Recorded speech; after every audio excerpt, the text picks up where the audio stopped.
आसतु आज आम बनैबा पनीर मोमो रेसिपी। तो चलतु आउ डेरी करबा नहीं, एबे आमे आम रेसिपी को जिबा।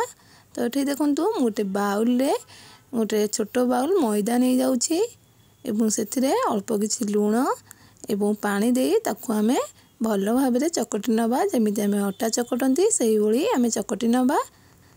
एबे आमे एई भली भल भाव चकटी गोटे डुओ रे प्रस्तुत कर नबा। देखंतु एठी आम मैदा डुओ प्रस्तुत हो जाइछि। एबे आमे ताकू 30 मिनिट पई घोड़ाई की रखि नबा। गोटे कड़ाई रे अल्प किछि तेल पकेइबा। सेथिरे एबे आमे कटा जाइथिबा अल्प किछि रसुण पकाई ताकू किछि समय भाजी नबा। एबे आमे सेथिरे हमर कटा जाइथिबा गाजर पकाइबा एवं कटा जाइथिबा बंधा कोबी पकाई नबा एवं ताकू 2 रु 3 मिनिट एई भली लो फ्लेम रे भाजी नबा। देखंतु एई भली आमे भाजी नै सारिया परे एबे आमे सेथिरे स्वाद अनुसार अल्प किछि लूण पकाइबा एवं ताकू भाजी नबा। एबे आमे सेथिरे कटा जाइथिबा कैप्सिकम को पकाई नबा। एबे ताकू पुणी थरे आउ किछि समय एई भली भाजी नबा। एबे आमे सेथिरे अल्प किछि गोलमरिच गुंड पकाइबा। ताकू एबे भल भाबरे मिसाई नबा। एबे देखंतु आमे एथिरे हमर कटा जाइथिबा मु देखंतु पनीर के एई भलिया भल भाबरे चांछि नेइछि गाजर चंसा साहाय्य रे। एबे आमे सेई पनीर को आमे वेजिटेबल रे मिसाई नबा एवं कटा जाइथिबा धनिया पत्र पकाई ताकू भल भाबरे भाजी नबा। देखंतु एई भली भल भाबरे भाजी नै सारिया परे हमर एठी स्टफिंग प्रस्तुत हो जाइछि। एबे आमे हम जो अटा रखिथिले ताकू एबे आमे बाहर कर नबा एवं छोट छोट गोल कर नबा। आमे आकू बॉल भलिया छोट छोट गोल करी नेबा सबु। देखंतु मटे सब गोल कर नेछि। एबे आमे ताकू पूरी भलिया बेली नबा।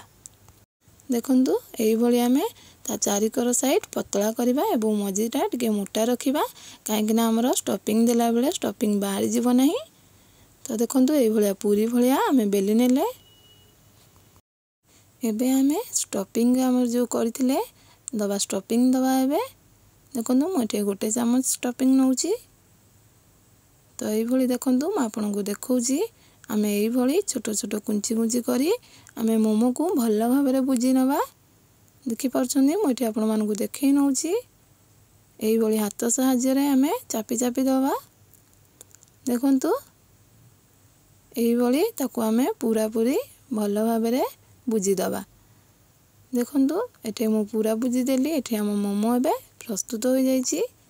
एई भली आपण माने करि नेबे। एठे देखंतु हम मोमो एठे रेडी हेछि। एबे मु आपण मान को एठे आ गोटे करि भी देखै नउछि आपण मान को सहज हबो। देखंतु एई भली कुंची कुंची करि नेबे। देखंतु एई भली मु आपण मान को जेंति फर्स्ट देखै देथिली एबे भी सेमति देखै दउछि आपण मान को सहज हबो करिया पई मोमो। तो देखंतु एई भली आमे ताकू भल भाबरे गोटे मोमोस डिजाइन देई दबा। देखंतु ये गोटे अलगा डिजाइन हो जाइछि। एई भली आमे सब मोमो को एई भली भाबे गढ़ी नबा। देखंतु एबे आमे गोटे इडली छांच नैसंती एवं तेल एठे किछि किछि नैसंती ऑयल ब्रश द्वारा ताकू आमे चारियाडे एई भली करि नबा। मु आपण मान को देखै नउछि। देखंतु एई भली चारियाडे करि सारिया परे एबे आमे सेथिरे मोमो गुडी को सब थोई दबा। एई भली थोई देई एबे आमे जानंतु आमे पानी गरम कर नैथिले। तो एबे आमे सब मोमो ट्रे गुडी को आस्ते आस्ते करी सब थाक थाक करी रखि नबा। देखंतु एई भली आमे सब मोमो ट्रे गुडी को रखि नै ताकू आमे 10 रु 15 मिनिट घोड़ाई छाड़ी नबा। देखंतु एठे हमर 15 मिनिट होई जाइछि। एठे हम मोमो सब प्रस्तुत हो जाइछि। एबे आमे गोटे प्लेट को ताकू सर्व करी बाहर कर नबा। देखंतु एठे हम मोमो प्रस्तुत हो जाइछि। वीडियो को देखिया पई धन्यवाद एवं लाइक शेयर सब्सक्राइब करबा को भूलंतु नाही।